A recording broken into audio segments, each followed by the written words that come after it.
Hi, I'm David Allen Moore. You're about to watch a lesson video from my full-length course available exclusively at discoverdoublebass.com.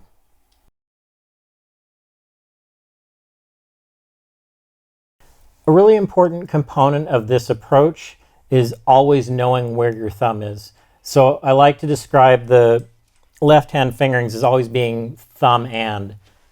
Obviously, unless you're just using thumb, then it's only thumb. But 1 would be thumb and 1, 2 is thumb and 2, 3 is thumb and 3. Part of that is to give your hand some stability and structure.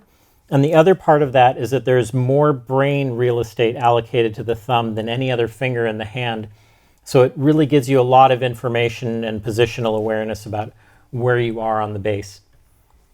So we're going to do a thumb scale progression.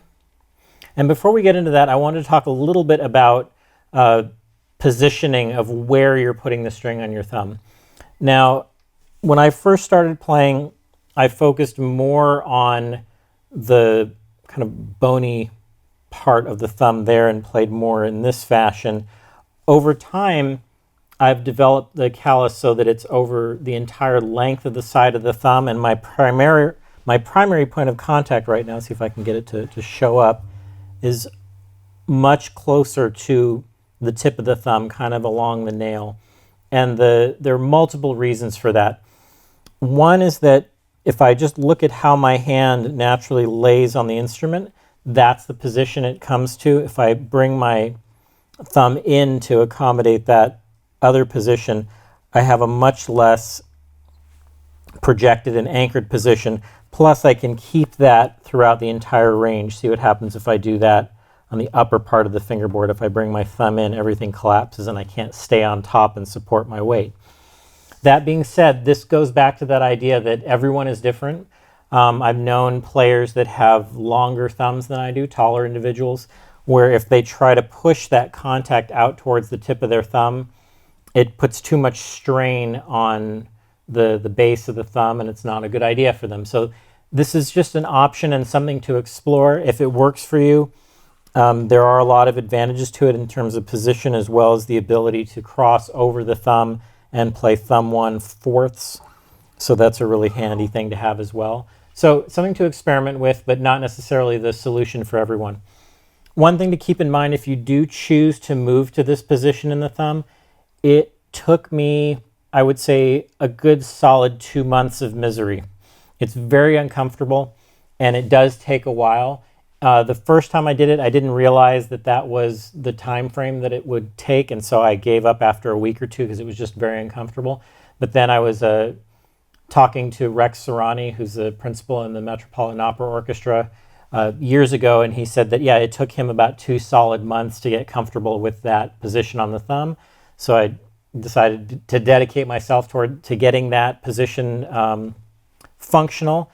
And around about the 4th or 5th week, when it still was very uncomfortable, I had to keep in mind that it was going to take a longer period of time. So just keep that in mind if you decide to mess around with this. But it's definitely not a prerequisite for any of the exercises or techniques in the book. I just get asked about it frequently. So in this thumb scale progression, we're going to be playing a D major scale on the G string, 1 octave up, and then back, repeating the top note using only thumb.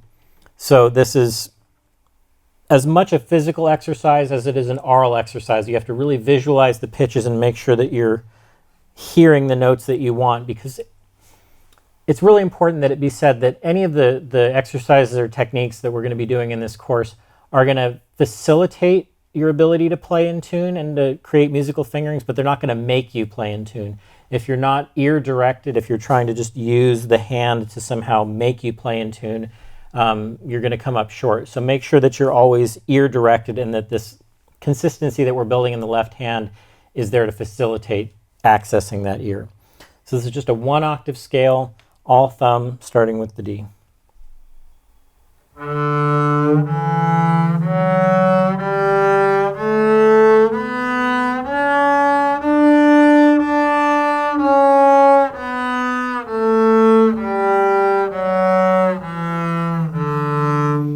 Okay, so just nice and easy up and back. So now what we're going to do is do it with first finger And normally what I would do in a class setting is I would ask people to do it and kind of observe what they're doing, because the tendency is just to do it as I'm asking, just with first finger and just kind of go up. But since I don't have the benefit of being with you as you're doing this, I'll give you the instruction beforehand. It's going to be all with first finger, except we're going to track behind it with the thumb in a diatonic position. Okay? So for example, when I start on the D, my thumb is going to be on the C sharp. As I go up to the E, my thumb is going to be on the D, F sharp, and E. So you see that sequence of how that lays out. And we'll go up to having the thumb on the D and come back. So we'll start on D, go up to E, and then come back down to D.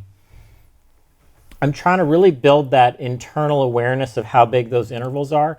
I've said in the past that once you got this stuff internalized, you know that you can put your hand down in a certain size on a picnic table, and you'd know that when you came to the bass that was going to be an in-tune sixth, that you wouldn't have to hunt or peck for it on the bass, because all of that stuff starts to get internalized if you have a context for it. So you'll notice as I'm going through this, I'm not going to the note and then putting my thumb down. I'm trying to go to a handful of notes. In this case, it's only two. Much like a pianist playing through an arpeggio sequence is not going to type those notes out individually. Like I said before, they're going to have essentially chords blocked out and then move through those gestures. So here's the first finger scale, tracking with the thumb on the diatonic pitch below the pitch that you're playing.